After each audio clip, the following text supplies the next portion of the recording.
Varghese மூலன்ஸ் pictures மற்றும் try colour films வழங்கும் மாதவன் நடித்த GDN வெற்றி நடை போடுகிறது.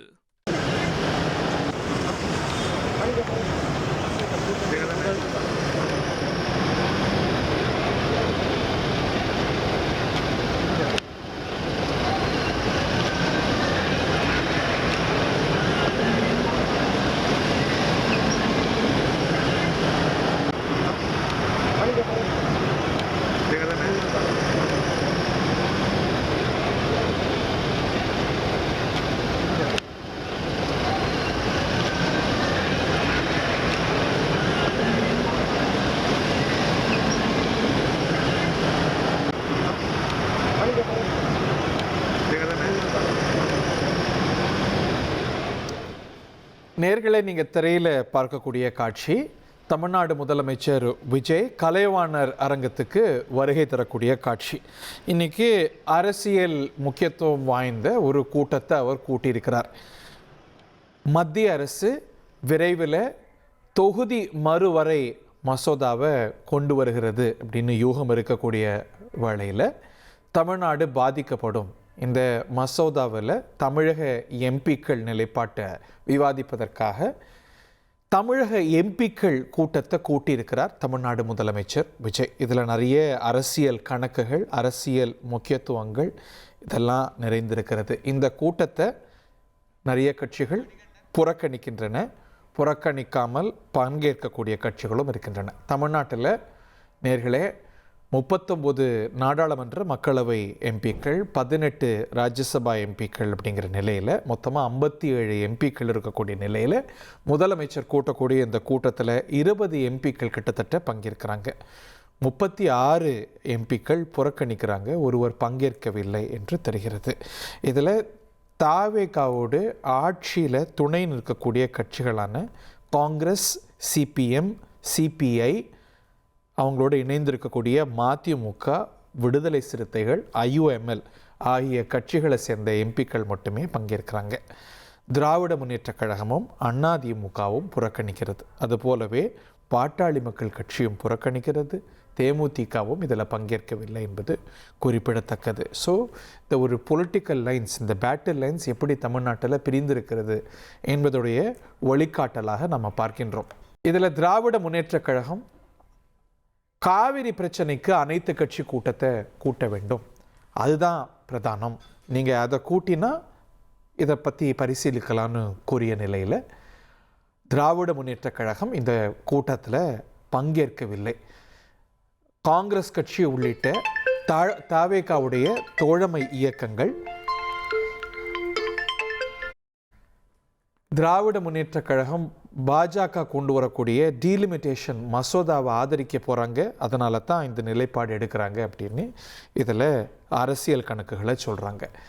எது எப்படியோ பல வகைகளில் முக்கியத்துவம் வாய்ந்த இந்த கூட்டம் முதலமைச்சர் தலைமையில் இன்னும் சற்று நேரத்தில் கூடி நடைபெற இருக்கிறது. மணிகண்டன் நம்மோடு இணைந்திருக்கிறார். அரசின் சார்பாக இதில் யார் யாரெல்லாம் பங்கேற்றிருக்கிறாங்க, எம்பிக்கள் வருகை தந்தவங்க, வருகை தராதவங்க, இது பற்றிய இப்போ சொல்லாத கூடுதல் விவரங்களை சொல்லுங்கள். தொகுதி மறுவரை மசோதா விரைவில் தாக்கல் செய்வதற்கு மத்திய அரசு ஆயத்தமாகி வருகிறது.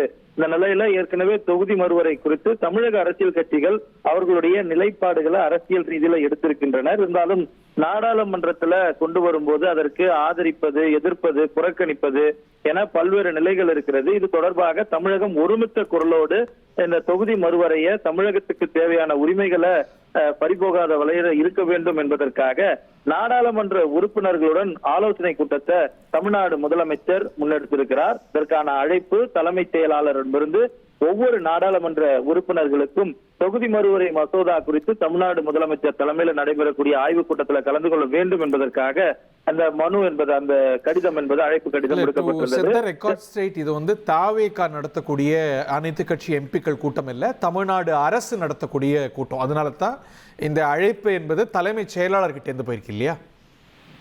நிச்சயமாக தமிழ்நாடு அரசு, தமிழ்நாடு முதலமைச்சர் தலைமையில நடத்தக்கூடிய ஒரு ஆலோசனை கூட்டம், ஒரு மிக முக்கிய அரசியல் பொருள் வாய்ந்த ஆலோசனை கூட்டம். ஒவ்வொரு மாநிலங்களும் அவர்களது உரிமைகள் சார்ந்து இந்த தொகுதி மறுவரை குறித்து பல்வேறு கருத்துக்களை அவர்களது நிலைப்பாடுகளை தெரிவித்திருக்கிறது. இந்த நிலையில தமிழ்நாடு அரசும் தமிழ்நாட்டுடைய உரிமைகள் சார்ந்து சில விஷயங்களை முடிவுகளை எடுக்க வேண்டியது இருக்கிறது.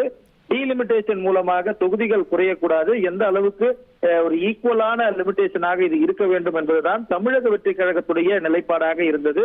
இந்த டீலிமிட்டேஷன் என்பதை மறுவரை என்பதை முற்றிலுமாக தமிழ்நாட்டுக்கு எதிராக இருப்பதாக தமிழக வெற்றி கழகம் அரசியல் ரீதியாக முடிவெடுத்திருந்தது. அரசு அமைந்ததற்கு பிறகு ஒட்டுமொத்த கட்சிகளுடைய நிலைப்பாடையும் கேட்டு அறிந்து அதற்கேற்ப நடவடிக்கைகள் எடுக்க வேண்டும் என்பதற்காகத்தான் இந்த நாடாளுமன்ற உறுப்பினர்கள் கூட்டத்தை தமிழ்நாடு அரசின் சார்பில் கூட்டப்பட்டது. தாவேகா கிட்ட நீங்க விசாரிக்கும் போது இப்ப காங்கிரஸ் எல்லாம் நோ டீலிமிட்டேஷன், இது ஒட்டுமொத்தமாக எந்த வடிவத்தில் வந்தாலும் எதிர்க்கப்படணுங்கிற நிலைப்பாடு கொண்டவங்க. நீங்க தாவேகா வட்டாரத்துல பேசும்போது அவங்க நோ டீலிமிட்டேஷன் என்று சொல்றாங்களா, இல்ல ஃபேர் டீலிமிட்டேஷன், நியாயமான ஒரு டீலிமிட்டேஷன் வந்தா ஏத்துக்கலாங்கிறாங்களா? டீலிமிட்டேஷன் என்பது நியாயமான முறையில நடத்தப்பட வேண்டும்.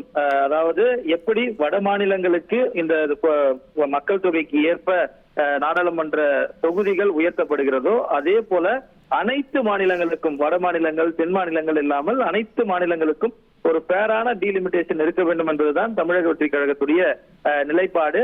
அந்த விதத்துலதான் இந்த டீலிமிட்டேஷன் என்பதை குறித்து தமிழ்நாடு பிரதிநிதிகள், மக்களால் தேர்ந்தெடுக்கப்பட்டிருக்கூடிய பிரதிநிதிகள் என்ன நினைக்கிறார்கள் என்பதை ஒட்டுமொத்த கருத்தையும் பெற வேண்டும். ஒவ்வொரு கட்சிக்கும் கட்சி ரீதியிலான நிலைப்பாடுகள் இருக்கும். ஆனால் தமிழ்நாடு என்று வரும்போது தமிழ்நாடு மக்களுடைய எந்தவித பாதிப்பும் இல்லாமல் அதே போல பிரதிநிதித்துவம் எந்த விதத்திலும் பாதித்து விடக்கூடாது என்பதற்காக அனைத்து கட்சிகளுடைய கருத்துக்களையும் கேட்டால்தான் அதற்கான ஒரு முடிவை ஒருங்கிணைந்து அரசாக முன்னெடுக்க முடியும் என்பதற்காகத்தான் பிரதானமாக இந்த ஆலோசனை கூட்டம். காங்கிரஸை பொறுத்தவரையில நீங்க குறிப்பிட்டவாறு நோ டீலிமிட்டேஷன், எந்த விதத்திலும் மறுவரை என்பது கூடாது என்பதில் உறுதியாக இருக்கின்றனர். அதே போல தமிழக அரசு அமைச்சரவையில தோழமை இயக்கங்களாக பங்கெடுத்திருக்கக்கூடிய விடுதலை சிறுத்தைகள் கட்சியாக இருந்தாலும் சரி, சிபிஐ, சிபிஎம், ஐயுஎம்எல் ஆகிய கட்சிகளுடைய நாடாளுமன்ற உறுப்பினர்கள் இந்த ஆலோசனை கூட்டத்தில் கலந்து கொண்டிருக்கின்றனர். சற்று முன்னர் தமிழ்நாடு முதலமைச்சர் இந்த ஆலோசனை கூட்டத்தில் கலந்து கொள்வதற்காக நிகழ்வு நடைபெறும் கலைவாணர் அரங்கத்திற்கும் வந்தடைந்திருக்கிறார். நாடாளுமன்ற உறுப்பினர்கள் ஒவ்வொருவராக வருகை தந்திருக்கக்கூடிய காட்சிகளை பார்க்க முடிகிறது. விசிகா சார்பில் கட்சியுடைய தலைவரும் நாடாளுமன்ற உறுப்பினருமான தொல் திருமாவளவன் வருகை தந்திருக்கிறார். காங்கிரஸ் கட்சியின் சார்பில் ஜோதிமணி, சசிகாந்த் செந்தில் உள்ளிட்ட நாடாளுமன்ற உறுப்பினர்கள் ஏற்கனவே வருகை தந்திருக்கின்றனர். ஐஎம்எல் சார்பில் நவாஸ்கனி வருகை தந்திருக்கிறார்.